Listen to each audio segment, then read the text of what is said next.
deixa o professor na fraqueza.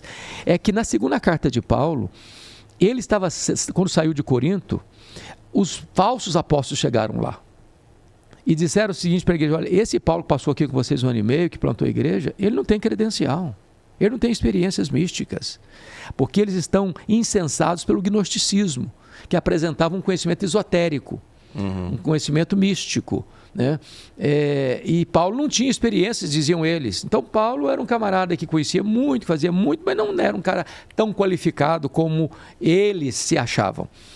Então Paulo, no capítulo 12, a contragosto, vai contar uma experiência para provar a autenticidade do seu apostolado. Olha, eu conheci um homem que no corpo ou fora do corpo, eu não sei, Deus o sabe, foi arrebatado até o terceiro céu. Se no corpo ou fora do corpo, eu não sei, Deus o sabe, ouviu coisas inefáveis. Inefáveis. Não dá nem para... Que ao homem não é permitido escutar. Permitido escutar. E aí ele diz, para contrabalançar esse êxtase, essa revelação do terceiro céu, Deus botou um espinho na carne do cara. Mensageiro de Satanás, a fim de esbofetear-me. A fim de que ele não se soberbecesse. Então fica provado outra coisa. O espinho na carne de Paulo veio de quem? Resposta, veio de Deus. Não veio de Satanás. E por que sabemos que veio de Deus?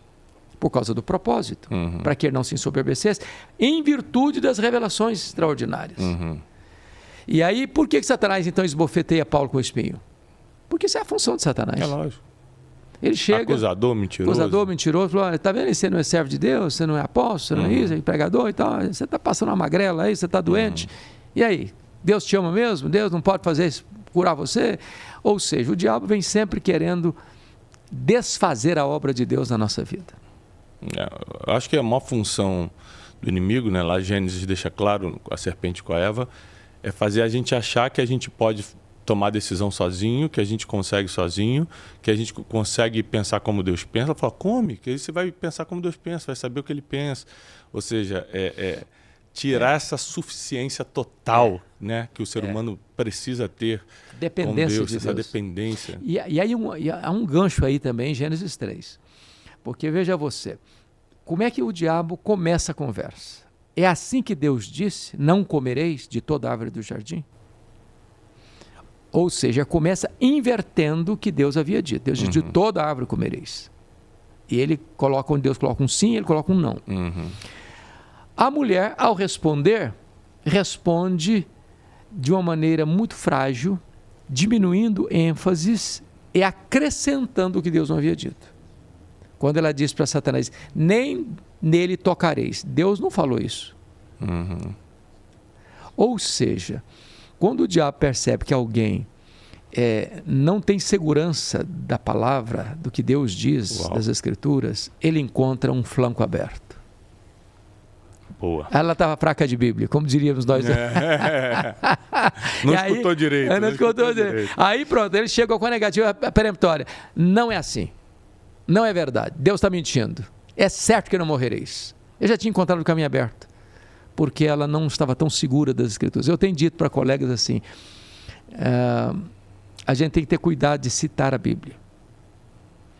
Porque se eu acrescento o que não está lá, se eu tiro o que está lá, se eu diminuo a ênfase que está lá, eu posso torcer a Escritura e dar um balde de chá para o diabo entrar nessa história e fazer confusão.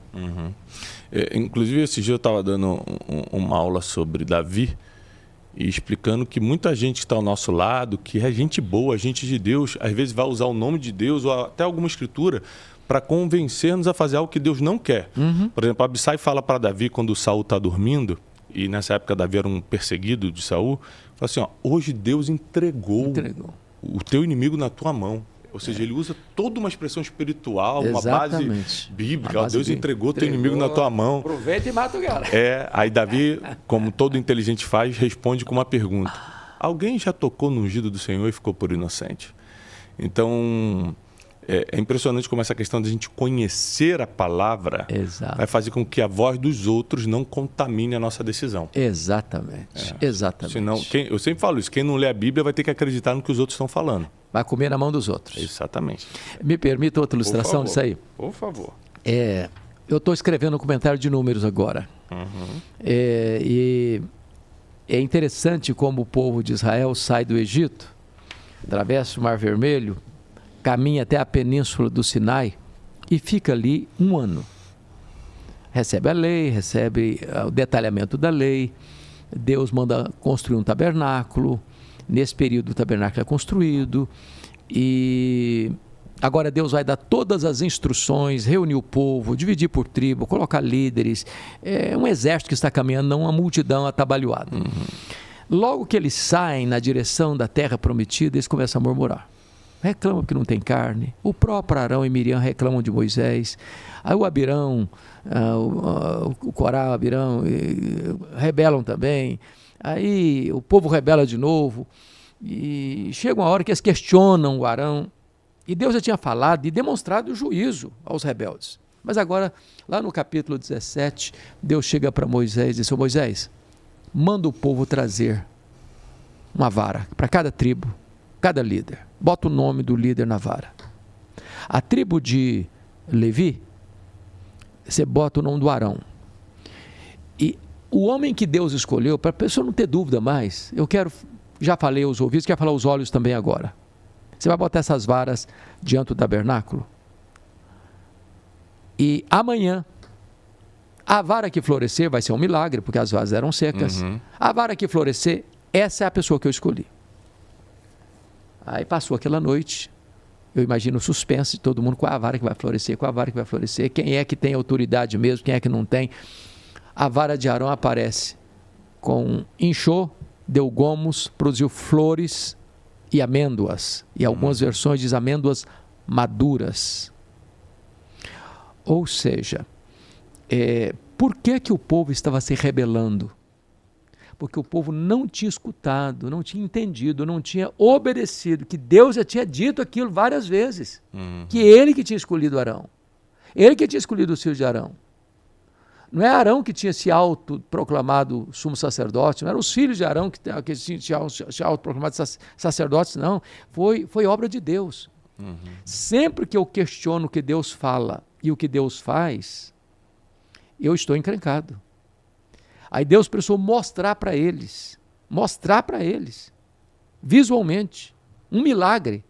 E sabe o que Deus fez mais? Falou: você vai botar essa vara que floresceu lá diante da arca. Toda vez que um rebelde aparecer, olha para essa árvore, para essa vara, e entenda que eu falei.